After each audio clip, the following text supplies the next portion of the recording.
We're embedded with the Somali Special Forces unit known as Danab. These are U.S.-trained commandos who have just received intel about 2 target houses that are supposedly hiding al-Shabaab militants. We're heading to the village right now to see if we can arrest these guys. These Danab fighters are Somalia's best weapon against the terrorist group al-Shabaab. They're rolling out on one of their first operations since their American partners left the country in January. It's the only time journalists have been allowed to film a raid.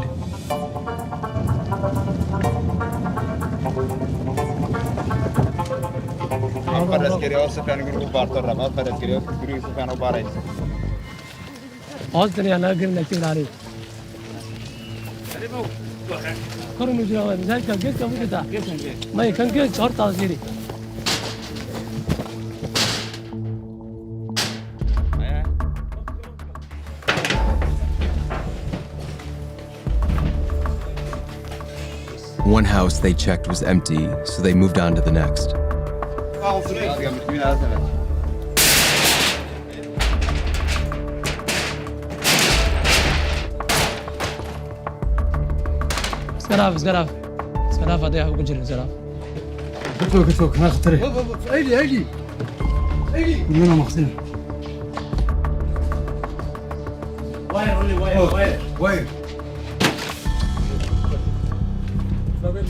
But it wasn't a bomb, it was just a box of tangled up wires.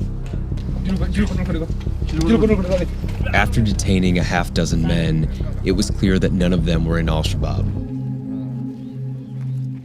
Because nothing was found in either of the 2 target houses, would you consider that bad intelligence that Danab received? lama dhihi karo. Waayo warbixinta intelligence marna way guulaysataa marna way guuldaraysataa. The doors that you kick down to these homes, will Danab be responsible for replacing those doors? Iridaas Danab aad tiraysaa. Sababaha albaabada aan jibinay ama guryaha aan jibinay u sameynayna waxay tahay dadkan shacabka ma raba inay naga cararaan anaga cadow noo arkaan. Si ayagu soo jiidino wixii qalad anaga aan ku sameyno anaga ka raali gelina waxoodana aan u sameynaa. How long do you think the war with al-Shabaab will last? Muddo dhow waxaan rajaynayaa inuu dhammaan doono dagaalkan hadda shabaab lagula jiro ee khadka ka bixi doona. That's a rosy view of what lies ahead in Somalia's war on terror, considering that up until the US left, there was no end in sight. The US spent hundreds of millions on training, equipment, and aerial support for Danab. The US military says Danab now conducts more than half of counterterrorism operations and has made it more difficult for al-Shabaab to operate. But in December, President Trump made a bid to get out of, quote, endless wars and ordered US troops out of Somalia. Only they didn't go home. They went to bases in Kenya and Djibouti, leaving Danab with less than half of the 3,000 commandos originally promised.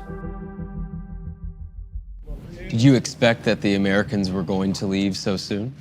qof walba aqli sare maraan uu ogyahay qof walba imaada inuu bixin doono marka waxa la isku ogyahay waa in qof yimaada hadan uu baxayo. In what ways is the US continuing to support you here even though they're not physically here? hadda kale wax Mareykan taageer ma jiro marka fiirsid dowlad anaga joogno anaga gacanta ku heeno waa aragto soo wareegto qof American ma ku soo aragtay. How do you feel now that al-Shabaab sees this as an opportunity to maybe hurt Danab?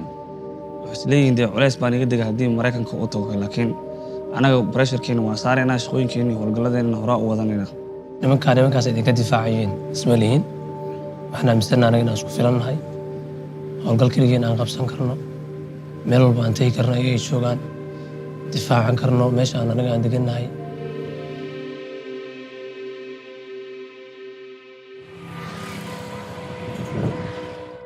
Over the past 14 years, al-Shabaab's campaign of violence has killed thousands throughout the Horn of Africa, including US soldiers on one military base that just became home to many of the troops who just left the country.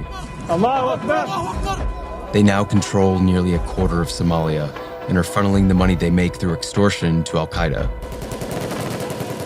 Having the US in Somalia helped al-Shabaab recruit. The group outnumbers Danab around 6-1.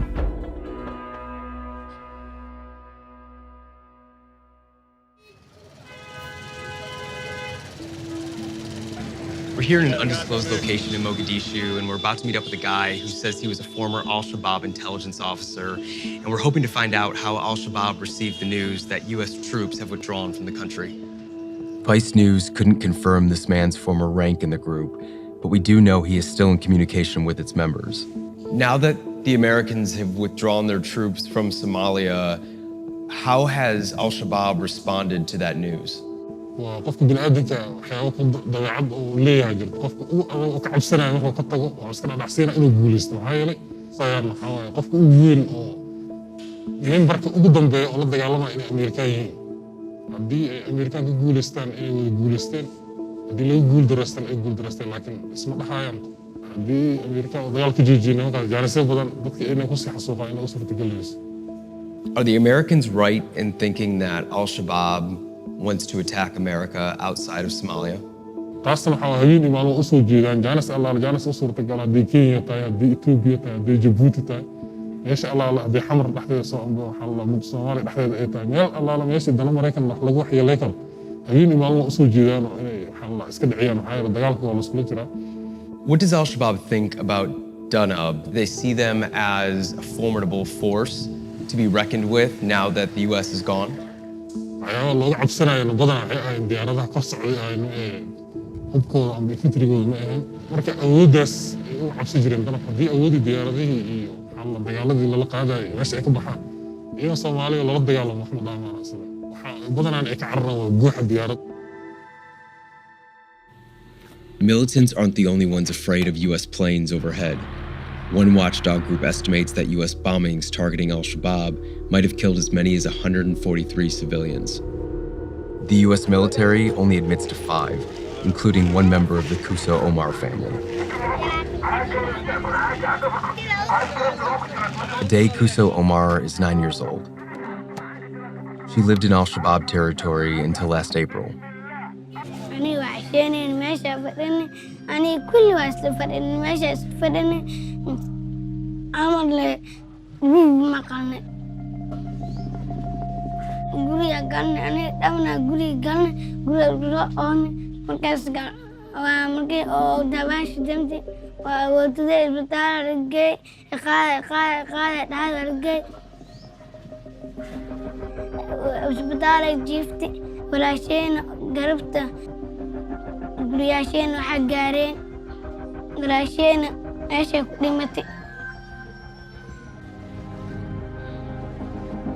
Do you remember what it sounded like?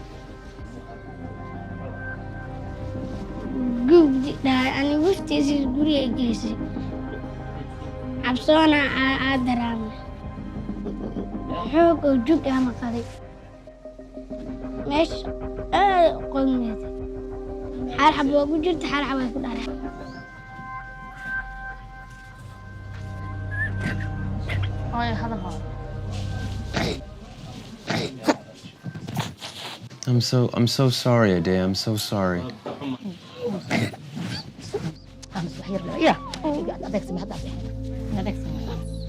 Do you know who did this to you and your family? Do you know who was flying the plane? So, Ade, who do you blame for what happened to your sister?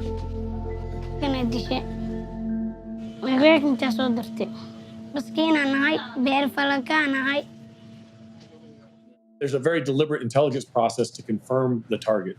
Major General Dagvin Anderson is in charge of all U.S. Special Forces operations in Africa. Because of the repositioning and not having those boots on the ground, is there a fear that the intelligence that we have won't be as sharp when we're making these decisions, to launch a drone strike? So the standard for any strike remains the same. If we don't have the quality intelligence, we're not going to take the strike. President Biden now requires the White House to sign off on all airstrikes in Somalia, but he said nothing to signal what comes next for troops on the ground. If Biden decided to reverse the decision and send troops back into Somalia, how difficult would that be?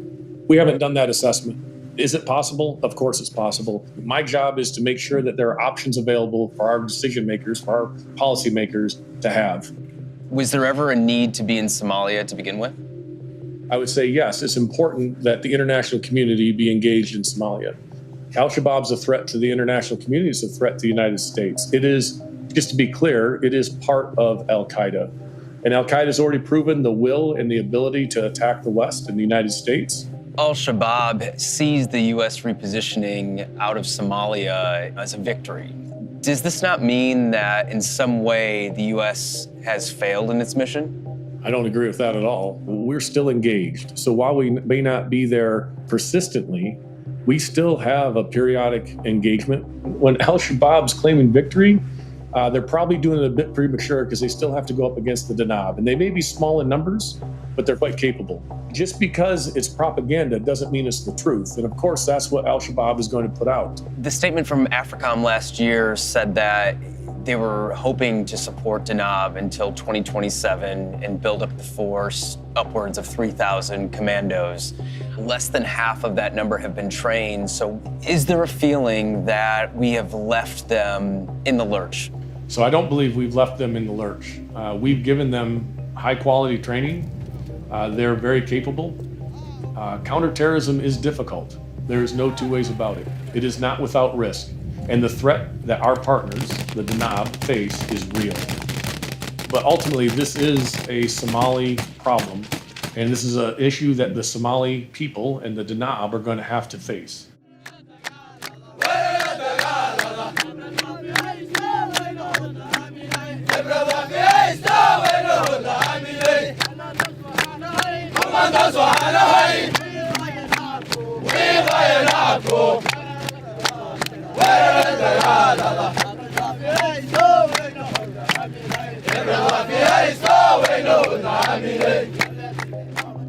inaga ma joojinayso waayo horaan u sii soconaynaa waa ognahay in la wada dhimanayo shaqadan lagu jiray ciidanka laakiin waxaa ka muhiimsan targetka aan leenahay waa in al-shabaab waddankan laga saaro dadka anaga naga dambeeyana ay ku noolaadaan nolol fiican oo high. Do you even want the Americans to come back? soo wada laabto waa la shaqeynayna awalba waa la shaqeynayna Maraykanka taas oo naga weyn waaye dowladdeena iyo taalamidaas la gaara in kale lama oga adoon gaarin haddii ay wax walba dhici karo wax walba imaan kara marka haddii ay gaari waayeen kulay ayaga xaggooda way anaga ma aha.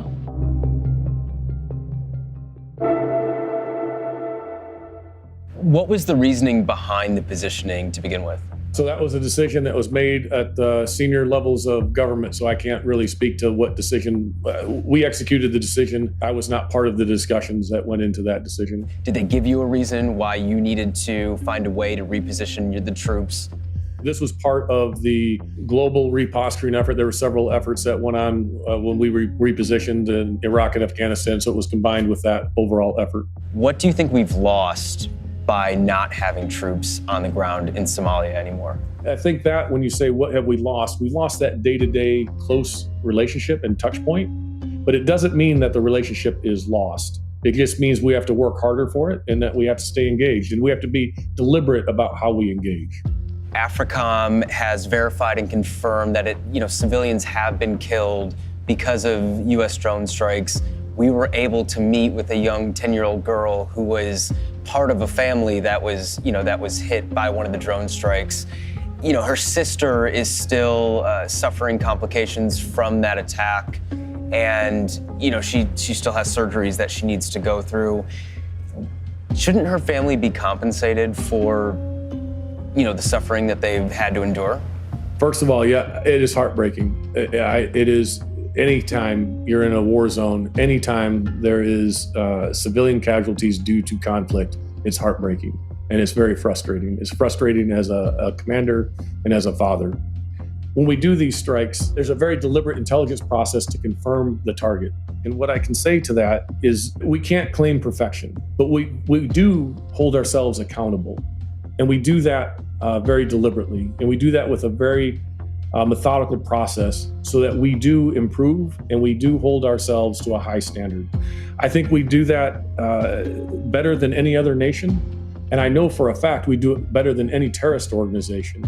And that Al-Shabaab is unaccountable for the thousands of civilian casualties that they've inflicted, well over 4,000 since 2010. But for Aday's family, when the U.S. makes a grave mistake like that and they confirm it and they admit it, does that family see any compensation? And that's a policy decision, and that's something I would recommend you take up with higher level policymakers and Department of State for that level of decision.